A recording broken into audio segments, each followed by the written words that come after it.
Hi there from Chicago. Glad to have you with us over the course of the next hour. This is Big Ten Today. Mike Hall alongside Big Daddy Meach, and we are ready to roll covering the Purdue Boilermakers taking on their opponent, NC State, in the Final Four. It is just a great joy when you have that third weekend of the NCAA tournament that you can still talk about a Big Ten team. Yeah, I feel like this conference has been really strong. We've had teams that could contend for a Final Four championship, but it hasn't happened in a couple years.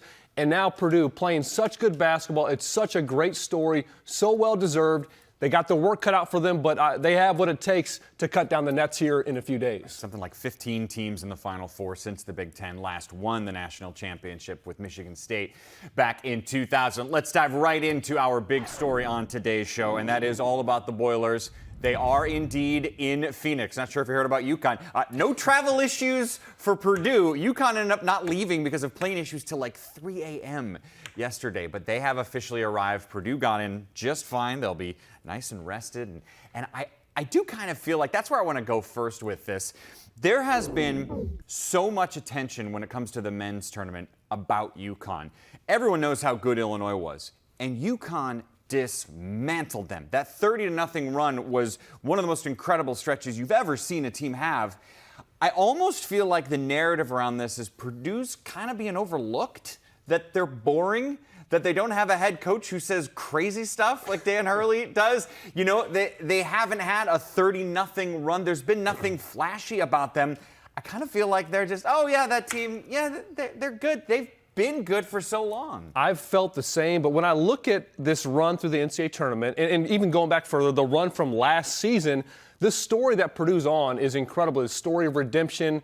And yes, Virginia did it a few years ago, but look, this is one of the more difficult things to do. All the naysayers, all the talk, a long summer and offseason, I'm sure, and then to show up like they did this year and the gauntlet of a schedule that they've gone through, what they've done over the course of the season, winning another Big Ten title, and then getting to the NCAA tournament and winning in pretty dominating fashion, especially their first three games. I thought Gonzaga was a team that could make a Final Four, and how they played, and it's hard to keep up with Purdue. So, man, they're playing so well, and you look at the Elite Eight game against Tennessee, who I thought is a Final Four caliber team as well. Totally. I would have had them over Duke, over NC State, over Clemson, over Alabama. They're one of the best teams left. And for a Purdue team to shoot 3 for 15 from the field, from the three, Think about and that. still find a way to win. I mean, this is an incredible story. You think about Matt Painter, what he's built at Purdue, Zach Edey, his dominance. He's a living legend in the game. So, yes, UConn's got a lot of hype, but, man, Purdue is right there with them, and it's an incredible story. It's still being written. Well, I'm curious about your thoughts on Purdue when it comes to the pressure they feel, right? I would argue the most pressure-filled game was that first one, because you don't want a repeat of the embarrassing loss in a 1-16 matchup to FDU last year. I would argue they won't have any pressure in the national title game, no matter who they face, if they can win this game. You could argue because it's a double-digit seed again in NC State and that they are the heavy favorite, there is still a ton of pressure on this team. There's always pressure when you step between those lines, you throw up the ball. And as a competitor, you like that. You know, you want to feel some pressure. I would look at this as more as an opportunity for Purdue. Here they are at the Final Four, okay? I think that monkey's off their back. Getting to the second weekend definitely helped. Getting to a Final Four, they haven't been there since 1980. I mean, I look at this as more as opportunity. And I think the key for Purdue will be, look, they've been playing through pressure all season. Totally. Can they keep the same mentality? They've had an edge about them. They've had a chippiness about them that I think has been really crucial for them, whether it's you see it in the press conferences, whether it's with Coach Painter or Zach Edey. I like that. That's how they need to approach this. Continuing, there's a fine balance, Mike, I'd say, between being kind of free and fearless, but also focused and disciplined. And they've walked that fine line, I think, really well throughout the course of the season. So now you're at the Final Four. What an opportunity to compete, to play for a national championship. And I think they've just been through so much. They've approached it with such a professional mindset all season. I think they're going to be just fine.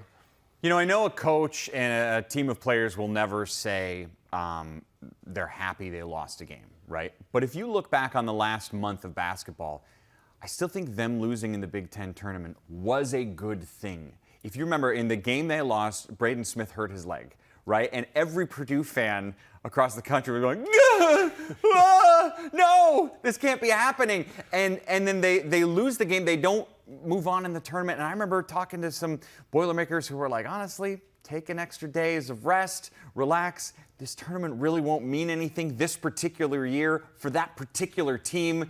What matters is the next 2 or 3 weeks. And it kind of all worked out perfectly for them. I would agree. And I would say, because the Big Ten tournament's a big deal. I look at Illinois. They're going to hang a banner. That's going to be something they'll celebrate for years to come. But Purdue, they did it last year in the Big Ten tournament. They've won 2 Big Ten regular season titles the last 2 years. So I would agree. It didn't matter as much with all they've been through, with what they were building for, and to maybe have a little bit of an extra rest to keep that edge that they had going into the NCAA tournament. So I think it did work out well for them. And look, they didn't have the easiest road in the NCAA tournament. Again, now they've made it look easy most of these games because of how good they are, right. But this is what they've been building for all season. And what I like is they haven't looked past the season. They didn't do that all year. And so now, again, the same thing. UConn is the top team by everybody, you know, what they're saying, the team to beat.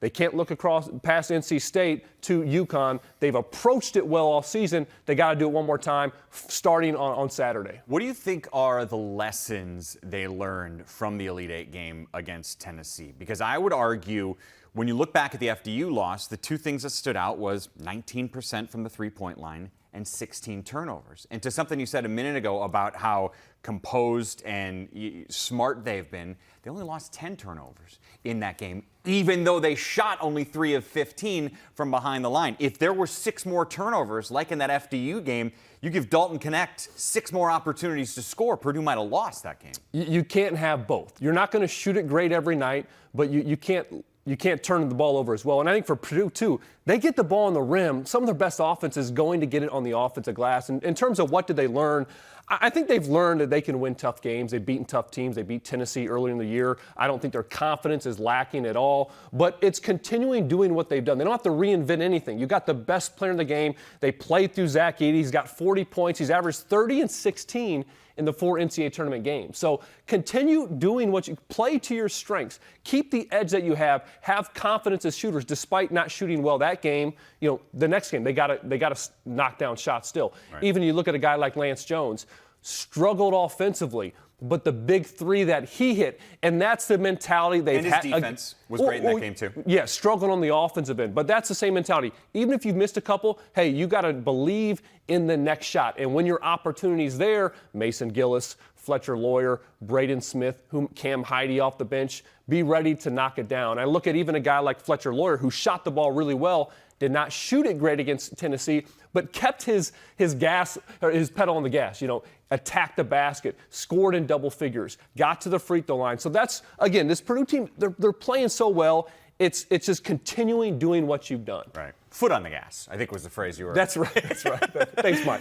Hey, I want to get your thoughts on like the big picture of Purdue and their program. Remind me, your last year playing at Illinois was 2009. 2009. Okay, so you were there. Painter was already there. The Baby Boilers were there or on their way there? Well, I'll tell you what. I took a visit to Purdue 2003, and Gene Cady was still the head coach, but the program was clearly, you know, going to be going through some turnover pretty soon, and Tracy Webster, Conzo Martin were recruiting me. Again, Cady was a little bit out of the picture a bit, and Painter was expected to be the next coach, but there was a lot of uncertainty. Right. I didn't go to Purdue. A couple of years later, I transferred back from Dayton to Illinois, and now I'm playing the Baby Boilers.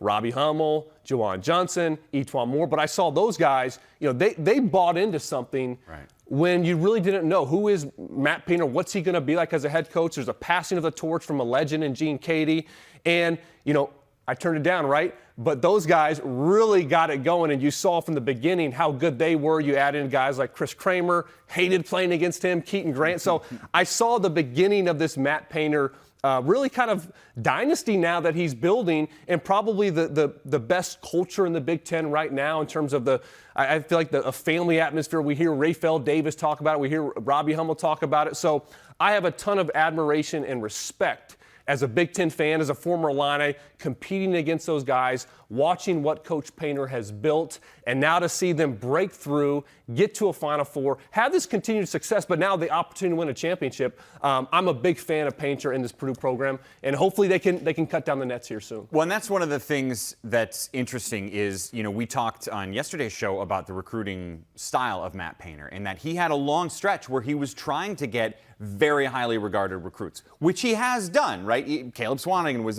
a very highly regarded. The Baby Boilers were all very highly regarded.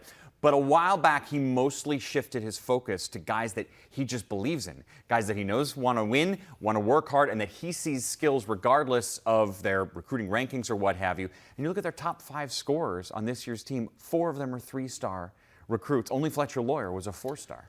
Trusting his eyes and then the development of his guys. I mean, that's kind of a foreign thing in some programs now, and not having the time to develop players, and also the modern brand of basketball going to a more perimeter-oriented game.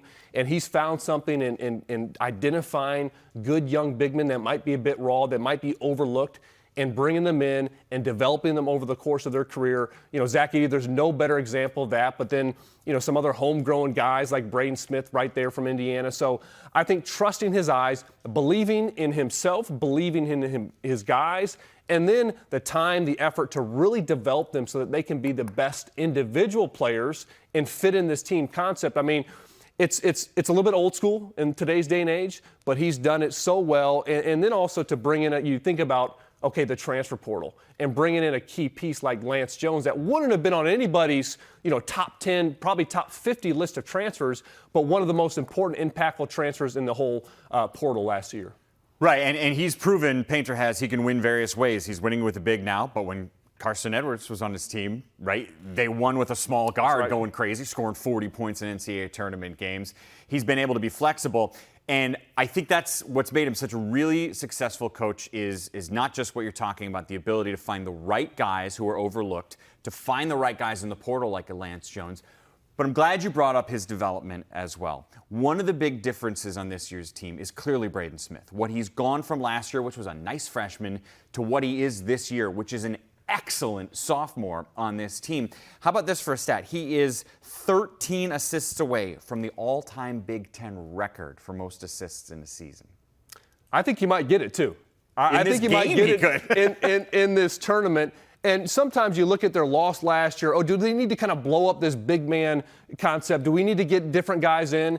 And the biggest thing for them, yes, Lance Jones was a big piece, but was the development. And nobody bigger than the backcourt and Fletcher Lawyer, but also, most importantly, Braden Smith at the point guard position, undersized, I think often overlooked, doesn't physically jump out to you, but man, can he ball? He's tough, he's competitive, he's got a moxie about him. And he is, I think, the key. If I'm going up against Purdue, forget it, Zach Edey. You're not going to stop him. He would be the guy that I'd say, hey, we got to try to do a good job of containing him. He can go for 20-plus. He got 15 assists against Gonzaga. But when he's playing well, when he's aggressive, looking for himself and his teammates, that's what really has set this Purdue team apart. More so than anybody else this year, I think it's Braden Smith's development from his freshman season to his sophomore year. Right. He's taken such a leap forward. He's added a weapon from the outside with his three-point shooting, his amazing passes, as we found out as well. I want to get your thoughts a little bit later on in the show about the matchup specifically with NC State. How does Edey match up with DJ Burns? Who's defending who? Whatever your thoughts on that are coming up in just a little bit. Time for your Big Step, presented by Walgreens, and it focuses on Caitlin Clark, who's done so many amazing things. This isn't even like the very top of the treetop of what she's done.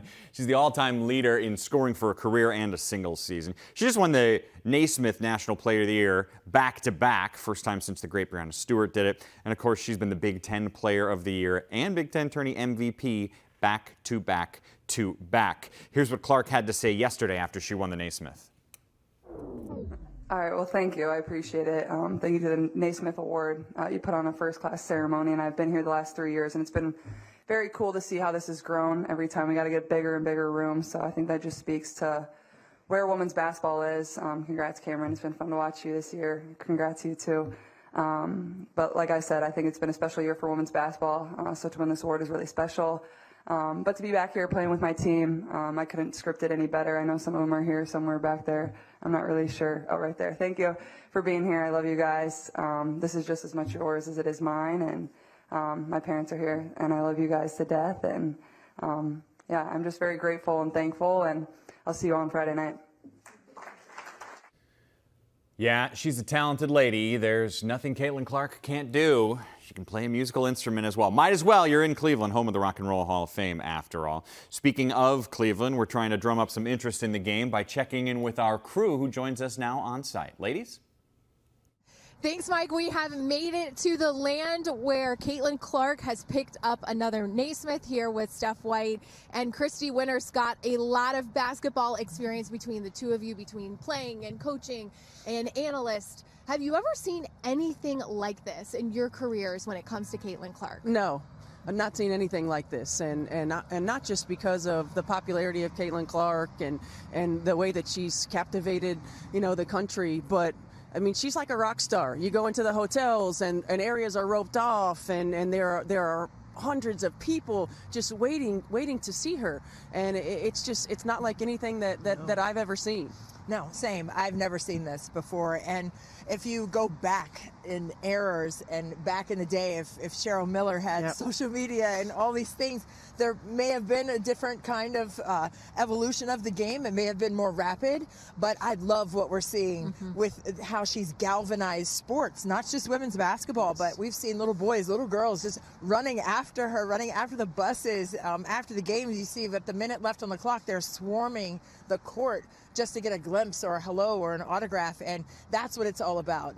It's just her effectiveness on the floor, and it's not flashy, but it's efficient, and it's so much fun to watch, and it's very refreshing. But the thing that really burst my intrigue is that she is planting those seeds in those little faces. So I love that. It really is so special to see. And you think about Caitlin Clark, she's had so many big moments. She has such a big spotlight. How has she handled all of that? Yeah, I don't know. I give credit to her support system and to herself, because the maturity that she's shown, the grace that she's shown, in the way that she handles not just the spotlight and the attention, because when you're in this situation, everybody's just waiting for you to fail, right? They're waiting for you to fall off, and she's handled it so well. She says the right things.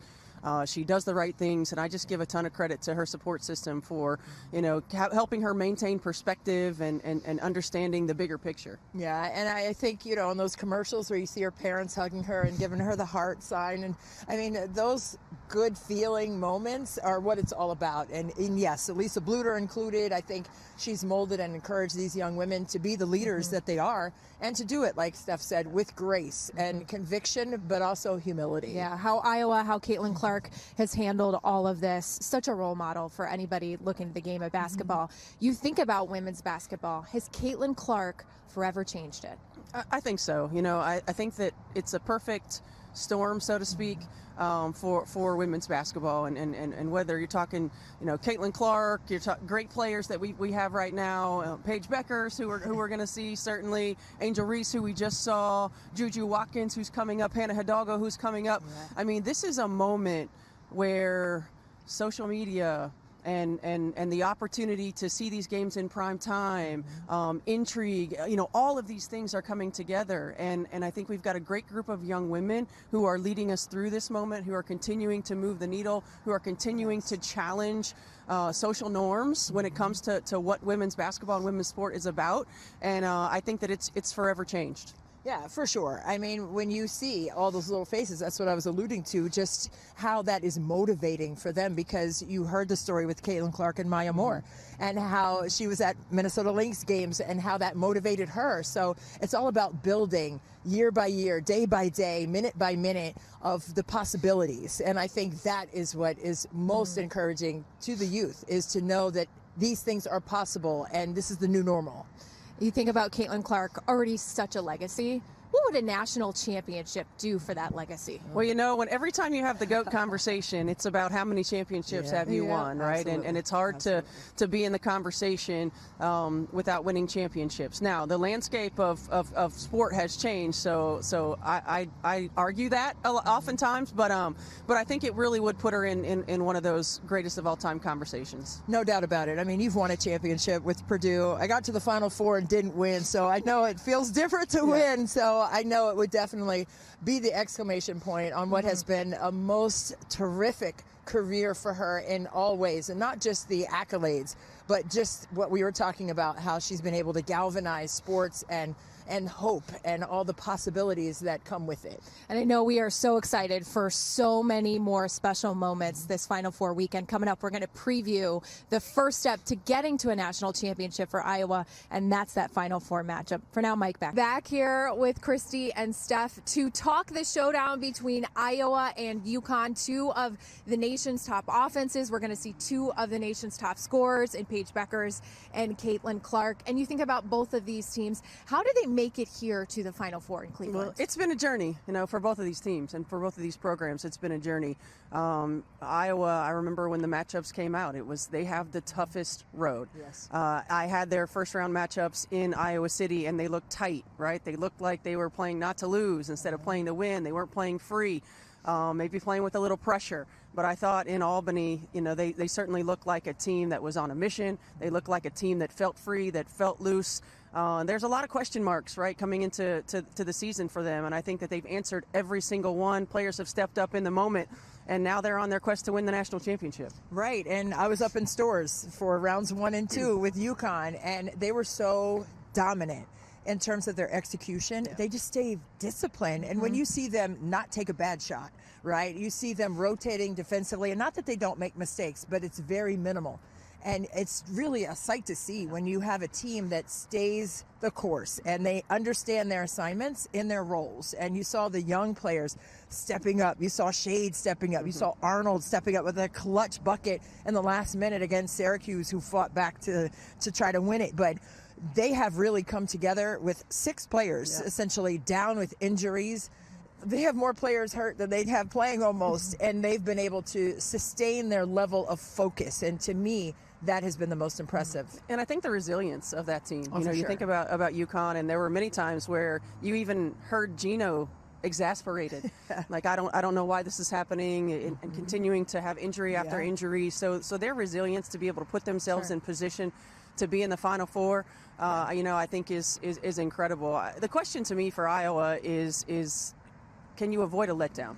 Right. So everyone wanted to see the rematch. Everyone wanted to see the LSU game. That was going to be the biggest challenge, whether it was UCLA or LSU, and that was the ultimate high, right? Can you avoid a letdown? You know, can you, as a coaching staff, keep this team so laser focused and locked in on the next game? Right. And turning the page in practice. You know, so they probably had a day off. They got here. They had some fun. They did whatever. Turning the page in practice to get them locked in again, I think is important, because it's natural to be okay. We've gotten over the hump. We've got that team who eliminated us last year, but you've got to be able to be ready to go. Absolutely. And I was speaking with Gino Ariema about that, right? Can they sustain their level of discipline with a short rotation?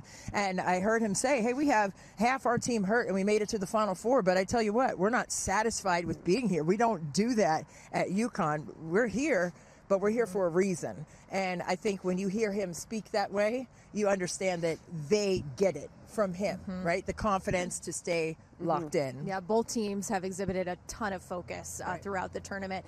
There's been a lot of hype about this game. We know that LSU and Iowa was one of the most watched games in women's basketball history.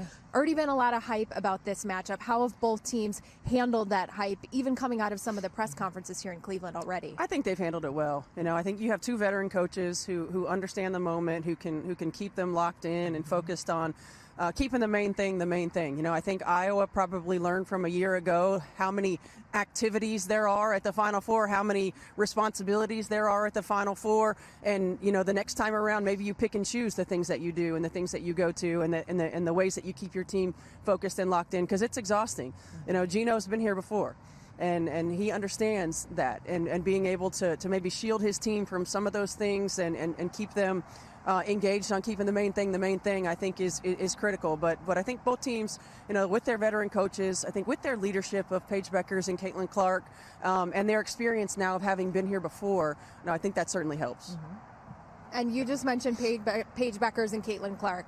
Is that the matchup everybody's getting the popcorn out for? Is that what you'll be locked in watching for? Absolutely. I mean, I think everyone wants to see that, right? And I think they're going to be directly matched. And I've seen Paige Beckers really be a versatile defender, and I think I've been really impressed when Nika Mule has been in foul trouble here and there. Yeah. She's been able to bump right over instead of being that secondary defender on her match, on Nika Mule's match. She has been able to bump right over seamlessly and pick up, even guarding Deasia Fair, right? Who is a tiny little guard, but she stayed right in front. So to me, I think defensively, I think it's going to be the battle, not just with those two, but I think collectively as a unit, both teams are going to have to play chess on the defensive end. Look, I love that the story of this tournament has been superstar matchups, that we've seen All-American and All-American. I love that that's a general conversation at the dinner table across the country right now.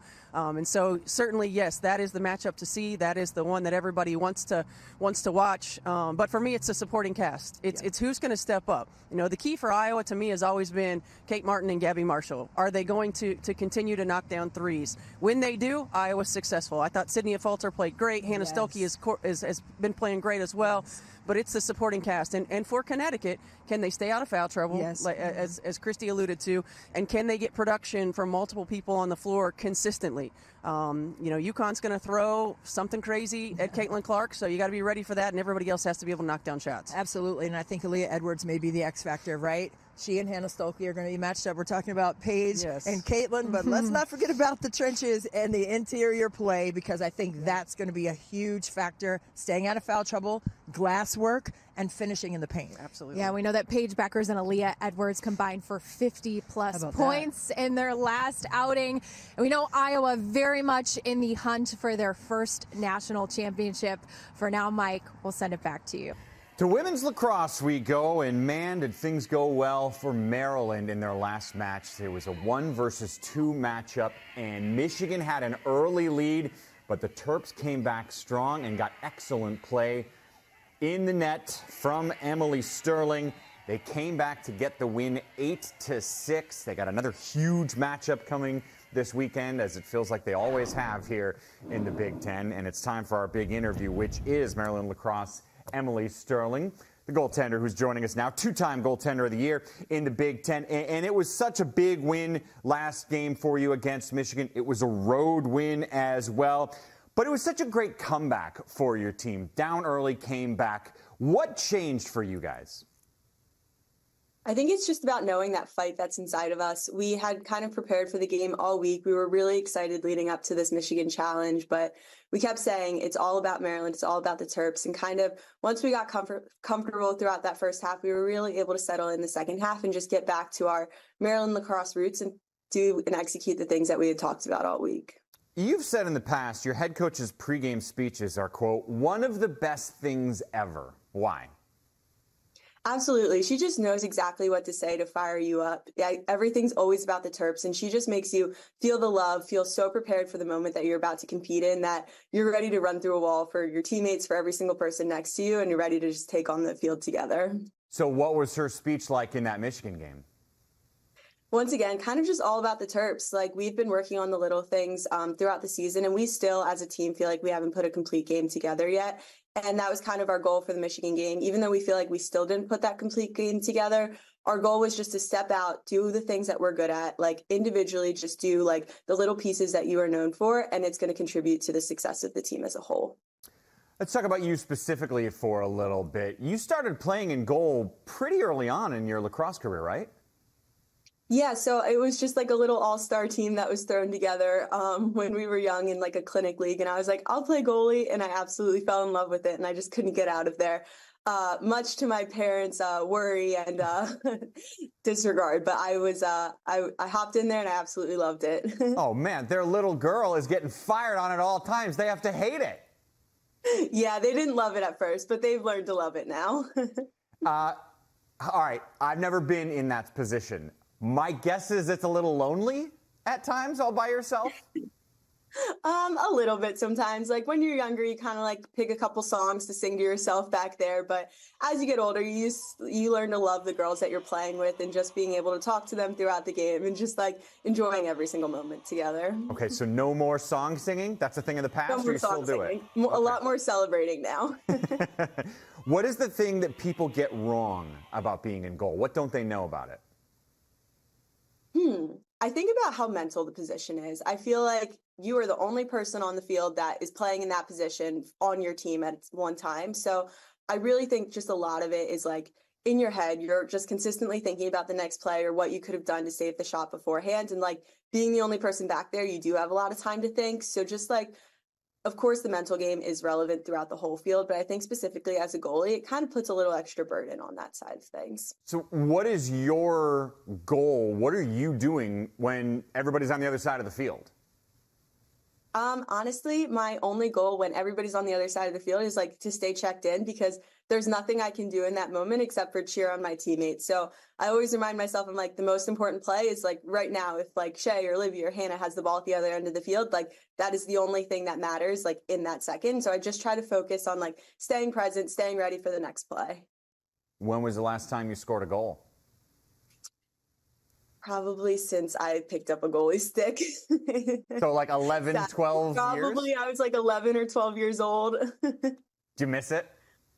I do. Sometimes I ask if I can get back out there, but it's always a hard no. See, you're being punished for being too good at what you do. That's not fair. Maybe one day. The alumni game will be my chance. There you go. See, that's a perfect. And then you can prove your coach wrong. See, look what you were missing. Exactly. You could have had this all 4 years instead. Your sister Maddie is a redshirt sophomore on the team. Describe her game. Feisty, tenacious, in your face. We are said to have a little bit of opposite personalities when it comes to that. Me being like a little like more quiet and reserved, and Maddie being kind of the exact opposite of that. And I think we played like kind of similar to those personality traits as well. Like Maddie as a defender is up in your face and kind of just like little bit of a bully, but like in a good way. She's always making everybody better, but she's just awesome to play with, and I love to play behind her on that defensive end. I'm sorry, a bully, but in a good way? Yes, a bully as in she's good for our team. I feel bad for the other teams I have to play against her. How did she get this feisty? Where does it come from? I think it's that little younger sister mentality. That makes sense. What was it like, the two of you playing sports growing up? Absolutely amazing. I can't like speak highly enough about her. I think our relationship is just fantastic, both on and off the field. And like, honestly, she has to do a lot with like both of our success up on the field. We just grew up always pushing each other. We were always there to take extra shots or talk to each other when we feel like we had an off game. And so just playing at the next level together now is just like a fantastic experience that I really wouldn't change for the world. She's my younger sister and my best friend all in one. I mean, that's lovely and very healthy. I'm also very disappointed. I was hoping for fights and tears and screaming. None of that? Definitely some of that when we would start shooting in the backyard and then one person throws a bad pass and it's way too competitive after that. We definitely are both way too competitive for our own good.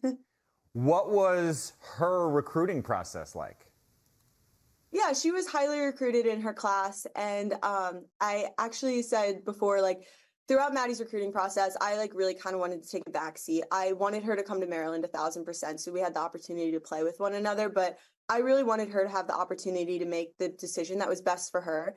And so I kind of took a backseat. When she would ask about Maryland, I of course had like endless amounts of great things to say to her, about her or about Maryland to her, but I really wanted her to make that decision that was best for her. And when she kind of told me that it was Maryland, I was like over the top. She told me after one of our fall ball games my sophomore year, and like I started like screaming. I was so excited. I don't even think she had told the coaches yet. And the coaches were like, what? And I was like, I can't say anything. Maddie has to say it. And I was just so excited. So I'm so glad that our coaches gave us the opportunity to play with one another. And I'm sure it's great for my parents too, only having to wear one color and not have to worry about the family clashing sides out on the field. Man, you are coming off as very responsible and thoughtful and healthy. It's very disappointing. You're setting the bar way too high, Emily. I'm sorry. Can you explain to everyone who may not be a diehard Maryland women's lacrosse fan, who's Gus? If you know anything about Maryland lacrosse, you should know Gus now. So Gus Sterling is Maddie and I's puppy, who I guess he's not a puppy anymore. He's about to turn 4 in May, but we got him during COVID as a family, and we are absolutely obsessed with him. He comes out to every single one of our games. Our teammates are always asking, like, is Gus coming to this game? I'm like, of course Gus is coming. He's like a team dog, team therapy dog, just loves to walk around, get all the treats at the tailgate, but he's such a little sweetheart, and we just absolutely adore him. Now, is the lacrosse talent in the gene pool for the family? Do we have an Air Bud situation here? We always say, so he's a golden retriever. We always say we got the golden and not the retriever. He has zero interest in anything athletic. He'll chase a squirrel or two, but anything with the lacrosse ball, anything like super crazy, like no interest. He just wants to cuddle, some pets, run around in the yard a little bit, but that's about it. Okay, so no scholarship opportunities for him. Sadly, I don't think so. If he can get one for looks, he would get that. Okay, or squirrel chasing. He's got 2 opportunities to get a free ride coming up. Saturday, you guys have Northwestern. That's the preseason pick to win it all. What are your initial thoughts on the matchup? Absolutely. We love the opportunity to get to play Northwestern. They're always such a talented team. We respect them so much. It's just like another program that's always ready to challenge us, and we're always like battling head to head, especially within the Big Ten. Just a little bit more of like a pride on your shoulder when you guys go in to play this game. But we're really excited. We think it comes at a really good time of the year for us. Just as we're kind of starting to hit our stride. And like I said a little bit earlier, like it's all about Maryland. So like, yes, we get this opportunity to play another great Big Ten team. But like at the end of the day, like our goal is just to get better as a team and work on those little things that we've been harping on throughout the season. Again, Emily continues to say the responsible, grown-up things, right? I'm not looking for, here's my next question. All right, let me see if I can get you to answer this. These are the 2 Titan programs of the sport. No one has more national titles than Northwestern and Maryland. So when you're playing in this game, does it just feel like the boring old la-di-da, we worry about ourselves, it's another game on the schedule, or does it feel like there's some added heft to it? There's definitely a little bit more fight to it. I mean, the history of our program is something that we definitely take into consideration, and we are so proud of wherever we walk. And I'm sure Northwestern feels the same with like their very storied history. So I think when it has the opportunity for those histories to come to a test, it's definitely, like I said, like a little bit more pride, like you're walking around with a little bit more chip on your shoulder because you feel like you have something to prove as like 2 of the best lacrosse programs out there. That's a good answer. Emily, you are an absolute delight. Thank you for your time. Good luck this coming weekend, and say hi to Gus from all of us back here, okay? Will do. Thank you.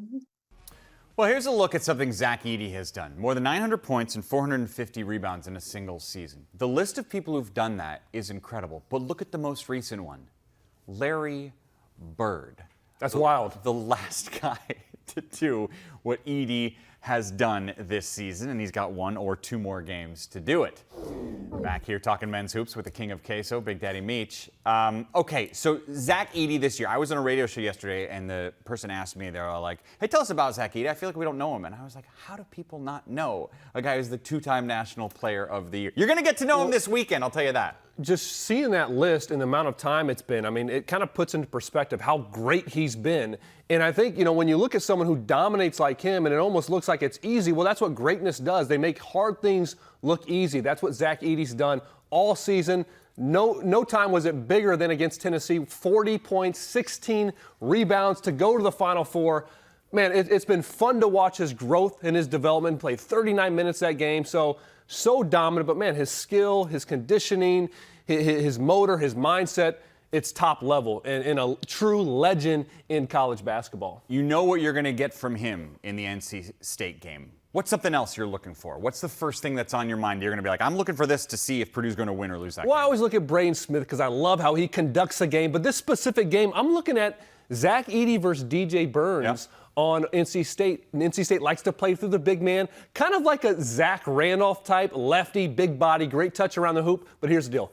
I think Zach Edey is going to dominate that matchup and make it really difficult for NC State. So just to be clear, when I said outside of Zach Edey, who are you focusing on? Your answer was Zach Edey. Well, Did I have that right? Did we all gather that? He's the we all focal agree. point. I He's the heard the same National thing. Player of the Year. You got to play through him. That's why they're winning like they are.